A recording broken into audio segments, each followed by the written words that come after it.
হাসিনা আমলে আমি একটা ভিডিও করছিলাম, প্রফেসর ইউনূস কি হাসিনারে হটাইতেছেন। তখন প্রফেসর ইউনূসে ইচ্ছা মতো বাম্বু দিতেছিল হাসিনা সরকার, মামলায় মামলায় জর্জরিত করে ফেলেছিল। 8 তলা বিল্ডিংয়ে উনারা হাঁটায় হাঁটায় উঠাইছিল। আমারই তো 8 তলা বিল্ডিংয়ে হাঁটায় উঠাইলে খবর আসছিল, আর উনার মতো বয়স্ক একজনরে মুরব্বী মানুষের যদি 8 তলায় হাঁটায় উঠায় তাহলে কেমন শাস্তি দেওয়া হয় চিন্তা করেন। তখনই আমার মনে হয়েছিল প্রফেসর ইউনূস হবে পরবর্তী রাষ্ট্রপ্রধান। আল্লাহর কি কাম, তার 1 বছরের মধ্যে উনি প্রধান উপদেষ্টা হইলেন। আমি আবার মনে করতেছি প্রফেসর ইউনূস কি পরবর্তী রাষ্ট্রপতি হইতেছেন, এটা প্রশ্ন, প্রস্তাব না। আসেন আমরা বুঝে দেখি উনি রাষ্ট্রপতি হইলে কি লাভ, আসলেই হইতেছেন কিনা। প্রফেসর ইউনূস রাষ্ট্রপতি হলে খারাপ হয় না আমার বিবেচনায়। রাষ্ট্রপতি এই পদটা আমাদের দেশের জন্য আসলে কি, এটা বোঝার আগে আমরা পার্লামেন্টারি সিস্টেম যেখানে পয়দা হয়েছিল সে ইংল্যান্ডে যাই, তাছাড়া বুঝতে পারবো না। ইংল্যান্ডে পার্লামেন্ট আছে, তার উপরে কে? রাষ্ট্রপতি না রাজা। ওই চেয়ারটায় আমরা ক্ষমতার চেয়ার ভাবে ভুল করি। ব্রিটিশ রাজা তো শাসন করে না, করে না, উনি বিল পাস করেন না, বাজেট বানান না, যুদ্ধ ঘোষণা করেন না। তাহলে উনি আসেন কেন? উনি আসেন কারণ রাষ্ট্রের একটা মুখ লাগে, নৈতিক মুখ লাগে, যে মুখটা কোনো দলের না। প্রধানমন্ত্রীও তো সবাই ভোট দেয় না, অর্ধেক দেশের লোক তো ভোট দেয় না, এটাই নর্মাল, এটাই তার কাম। কিন্তু রাজা কারো শত্রু না, রাজা কারো বিরোধী না। যেই লোকটা লেবারে ভোট দিছে, যেই লোকটা টরিতে ভোট দিছে, দুইজনেরই একই রাজা। তো চেয়ারটা ক্ষমতার না, চেয়ারটা একটা ইউনিফাইং ঐক্যের চেয়ার। বাংলাদেশে আমরা এই জায়গাটা কোনোদিন ধরতে পারি নাই। 19 শতকে ওয়াল্টার বেজট এই নামে এক ব্রিটিশ লোক ইংলিশ কনস্টিটিউশন নিয়ে লিখে গেছেন। উনি কইছিলেন ব্রিটিশ সিস্টেমের 2টা পার্ট, একটা ডিগনিফাইড পার্ট, মর্যাদার পার্ট, ওইটা রাজা, আর একটা এফিসিয়েন্ট পার্ট, কামের পার্ট, ওইটা ক্যাবিনেট, প্রধানমন্ত্রী। জনগণ ভালোবাসে প্রথমটারে, মর্যাদার, আর শাসিত হয় দ্বিতীয়টারে দিয়া। রাজার অধিকার 3টা মাত্র: পরামর্শ পাওয়ার অধিকার, উৎসাহ দেওয়ার অধিকার, আর হুঁশিয়ার করার অধিকার। ব্যাস, এই 3টা। এখন দেখেন বাংলাদেশে কি ঘটছে, আমরা 2টা পার্ট এক লোকের গায়ে চাপায় দিচ্ছি। প্রধানমন্ত্রী একই লগে কামের পার্ট আর মর্যাদার পার্ট। রাষ্ট্রপতিরে উনি বানায় না, আসলে প্রধানমন্ত্রী বানায়, মানে উনি সরকার, উনি আবার জাতি। এর ফল কি হয়? ফল হইল প্রাইম মিনিস্টারের সমালোচনা মানে দেশের সমালোচনা, দলের সমালোচনা মানে মুক্তিযুদ্ধের সমালোচনা, নেতার সমালোচনা মানে রাষ্ট্রদ্রোহ। এটা কোনো লোকের বদমাইশি না, এটা সিস্টেমের গোড়ার গলদ। খালি চেয়ারটা যেই লোক খায় ফেলাইছে, ওই লোকটা এখন একই লগে প্রধানমন্ত্রী আর রাজা। আর আমাদের রাষ্ট্রপতি কার চাকরি করে? কেউ কইবেন আমাদের রাষ্ট্রপতি আছেন, কিন্তু তারে বানায় কে? তারে বানায় সংসদ, মানে সংসদের মেজরিটি।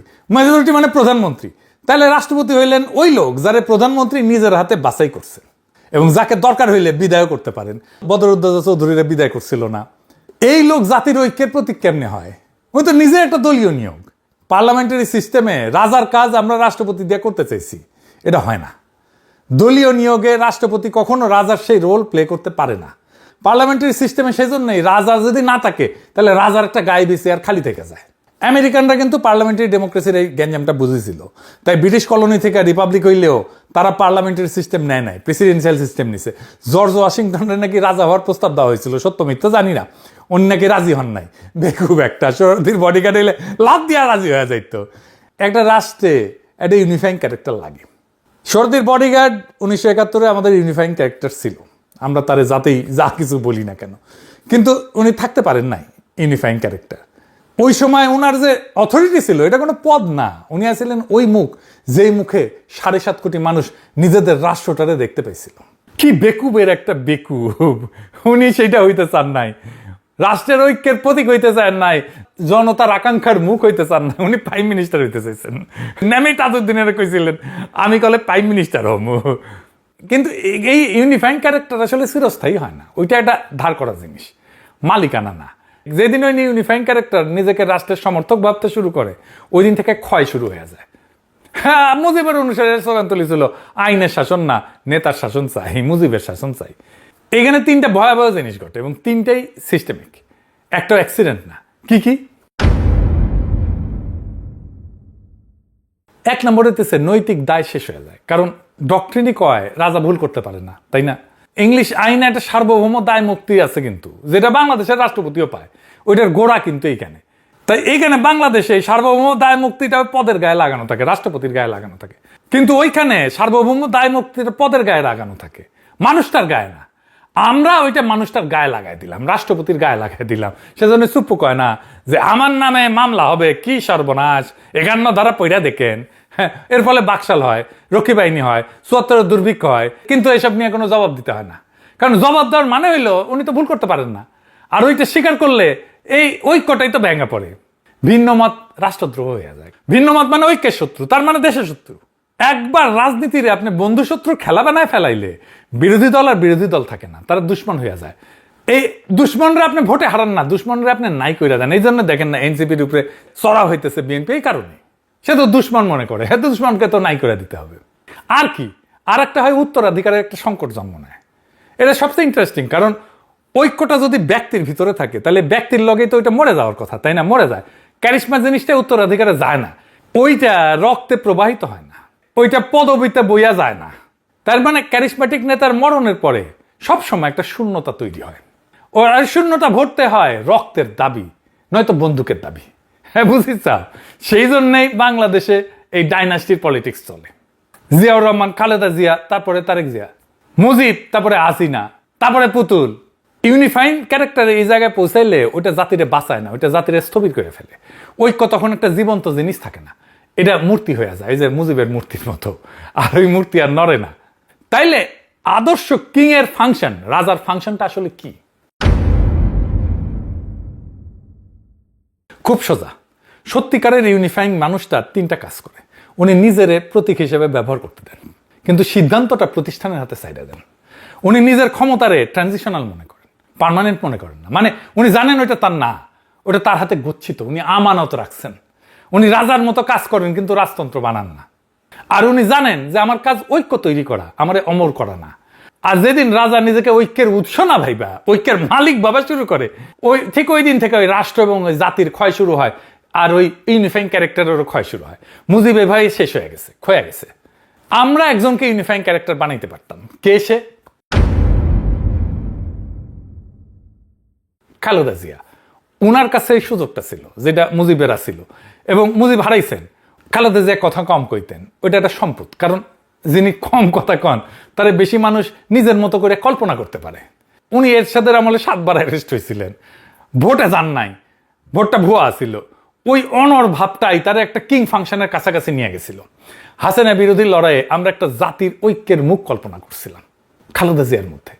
উনি কোনো কাজে ছিলেন না, উনি কোনো নির্দেশ দিতেন না, উনি কোনো কিছু ঘোষণা করতেন না, উনি কোনো রাজনৈতিক কর্মসূচি দিতেন না, উনি কথাই বলতেন না। উনি অন্তরীণ ছিলেন, কিন্তু আমাদের প্রেরণা ছিলেন। সেই জন্যই 2024-এর 5ই অগস্টে আমরা বন্দিশালা ভেঙ্গা সেই মুখ, সেই দৃষ্টি, সেই কায়াকে আমরা মুক্ত আকাশের নিচে আনছিলাম। কিন্তু দুর্ভাগ্য, সে আমানত আমরা রক্ষা করতে ব্যর্থ হয়েছি। আমরা ওনাকে সমগ্র বাংলার জন্য মাথার ছাতা করতে চাইছিলাম, পারি নাই। আর আগেই খোদা তাআলা ওনারে নিয়ে গেছেন। যে মুখে ইনসাফ এবং হকের আলো দেখার কথা ছিল, সেই মাতৃমুখ আমরা হারাই ফেলছি। আজ তিনি দুনিয়ার সব সীমানার ঊর্ধ্বে। নির্ভরতার সেই দৃষ্টি মিলছে মহাকালের প্রান্তে। বাইচা থাকলে কি হইতো জানি না, বাইচা থাকলে আজকে ওনার দলের এই ফিতনা, এই জুলুম, এই দেখেন নিজেই হয়তো ঘৃণায় মুখ ফেরাই নিতেন। যাই হোক, আল্লাহ সর্বোত্তম পরিকল্পনাকারী, তাকে এই নোংরামি দেখতে হয় নাই। মহান সৃষ্টিকর্তা তাকে তার রহমতের ছায়, শহীদের মর্যাদায় নিকটবর্তী আসনে অধিষ্ঠিত করেন। কিন্তু এই খালেদা জিয়ার জায়গা তো পুরোপুরি নেওয়া যাবে না। কিন্তু কিছুটা হইলেও এই শূন্যতা পূরণের মতো একজনই আছেন, যিনি দলের না। ইনি হচ্ছেন প্রফেসর ইউনূস। বিএনপির অনেকে মির্জা ফখরুলের কথা কইতেছে প্রেসিডেন্ট হিসেবে। আমি একটা ভোট করেছিলাম ফেসবুকে, এডিটর সাহেব একটু দেখান ভোটটা।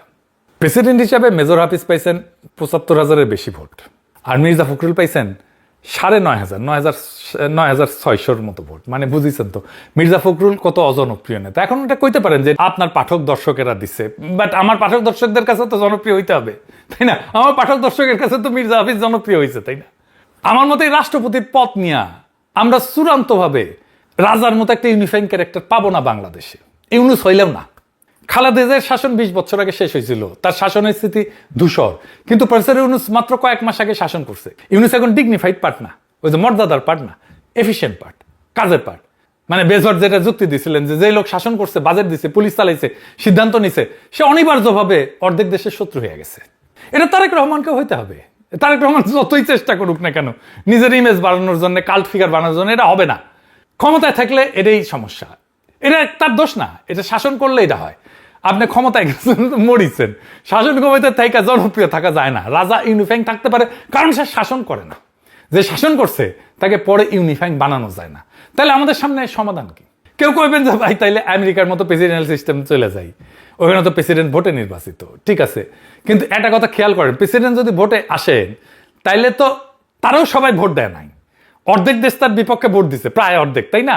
মানে উনি অর্ধেক দেশের শত্রুর, ঠিক প্রধানমন্ত্রীর মতোই। তাইলে লাভটা কি হইলো? লাভ আছে একটা, ওই অন্য জিনিসের লাভ আর কি। মানে আমাদের এখনকার রাষ্ট্রপতির সাথে একজন ভোটে আসা প্রেসিডেন্ট অনেক ভালো, সেকেন্ড ব্যালেন্স থাকে, ভোটে আসা প্রেসিডেন্ট, ভোটে আসা সংসদ আইন বানাবে, প্রেসিডেন্ট নির্বাহী হবে, পাওয়ারের ব্যালেন্স হয়, বেটার পাওয়ারের ব্যালেন্স হয় এখানে। সেই জন্য আমি প্রেসিডেন্সিয়াল সিস্টেমের পক্ষে মেলা কথা কইছি, এটা শুনে নাই।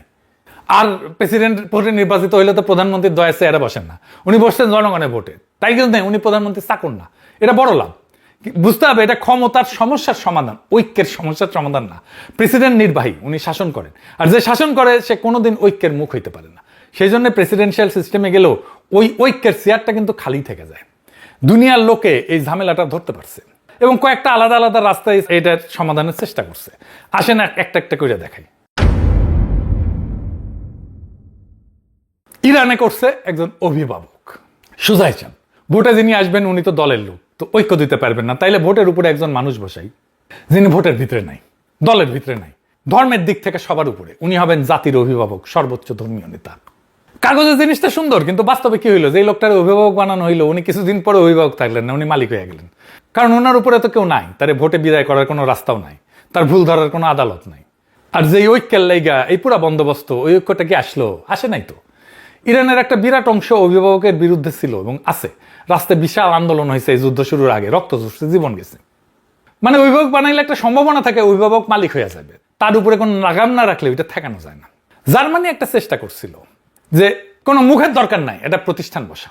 দ্বিতীয় বিশ্বযুদ্ধের পর জার্মানি একদম উল্টা রাস্তায় হাঁটলো, ওরা কইলো একটা মানুষের মুখের উপরে জাতির ঐক্য রাখাটাই তো বিপদ, হিটলারও তো একটা মুখিয়া ছিল, তাই না? তাইলে আমরা মুখটাই বাদ দিই।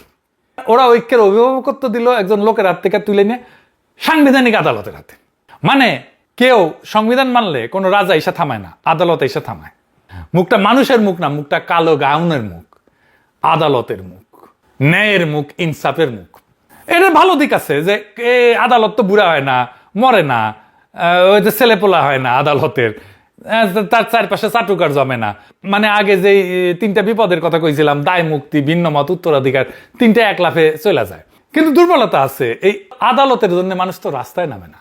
আগে কইছি মানুষ বিমূর্ত জিনিসের লাইগা মরতে যায় না, সেই জন্য এই মডেলে ঝুঁকি কম, কিন্তু আবেগও কম, টান কম, আবেগ তৈরি হয় না। আবেগ দরকার আছে রাষ্ট্রে। মালয়েশিয়া কি করছে? রাজা রাখো, কিন্তু রাজারে অস্থায়ী বানায় দাও। এটা একটা চালাক সমাধান। মানে মালয়েশিয়ার 9টা রাজ্যের 9 জন সুলতান আছে, এখন ওরা কি করছে? এই সুলতান 9 জনের ভিতর থেকে একজন রে 5 বছরের লেগে গোটা দেশের রাজা বানায়। 5 বছর শেষ, উনি নেমে যান, আরেকজন আসেন পালাকুইরা। মানে দেখেন কি ঘটলো, রাজা আছে কিন্তু রাজার মালিকানা নাই, চেয়ারটা আছে, ঐক্যের মুখটা আছে, রাজকীয় মর্যাদাও আছে, কিন্তু একটা লোক ওই চেয়ারটারে নিজের বাপের সম্পত্তি বানাইতে পারে না, কারণ সে জানে 5 বছর পরে তারে উঠে যেতে হবে। এইটা দিয়ে ওরা এক ঢিলে 2 পাখি মারছে, ব্যক্তি পূজা মারছে। কারণ যেই লোকের মেয়াদ 5 বছর, তারে ঘিরে অমরত্বের গল্প বানানো যায় না। চাটুকারও জানে 5 বছর পড়তেই মানুষটা থাকবে না, কেউ না, তাই এর তেল দিয়ে লাভ নাই। উত্তরাধিকারের সংকটও যায়, কারণ পরের রাজাকে ওইটা আগে থেকে ঠিক করা আছে। রাজা মারা গেলে কোনো শূন্যতা তৈরি হয় না, কোনো রক্তের দাবি ওঠে না, হ্যাঁ, কেউ বন্দুক নিয়ে ঢুকে পড়ে না। আমাদের রাজনৈতিক ইতিহাসে 2টা বড় আখাস্তা জিনিস আছে, একটা ব্যক্তি পূজা আর উত্তরাধিকার। মালয়েশিয়ানরা এই বুদ্ধি দিয়া এটা ছাপা করে ফেলছে। আফগানিস্তানে এবার আর একটা সিস্টেম আছে, নাম হচ্ছে জিরগা, মানে বৈঠক, সালিশ আর কি। গ্রামের ঝামেলা মিটাতে গ্রামের মুরব্বীরা বৈশা যান, এন্ড গোটা দেশে যখন কোনো বিচার ঝামেলা লাগে তখন ডাকা হয় লয়া জিরগা, মানে বড় জিরগা, মহাসভা। এটা কোনো নতুন জিনিস না, কোনো বিদেশি নকলও না। 1947 সালে কান্দাহার এইরকম একটা বড় জমায়েতে বৈশাই আহমেদ সাদ্দুর রানীরে বাচ্চা বানাইছিল। ওইখান থেকে আফগানিস্তান রাষ্ট্রটার জন্ম হয়।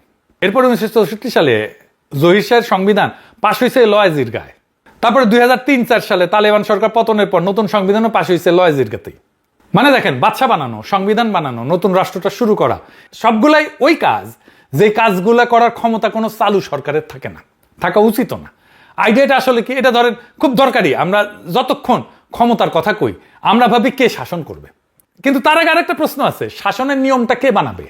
যে সংসদ সংবিধানের অধীনে জন্ম নিছে সে তো সংবিধান বানাইতে পারে না, সে স্রেফ সংবিধান মানতে পারে আর কিছু মেরামত করতে পারে, কারণ সংবিধানই তার বাপ।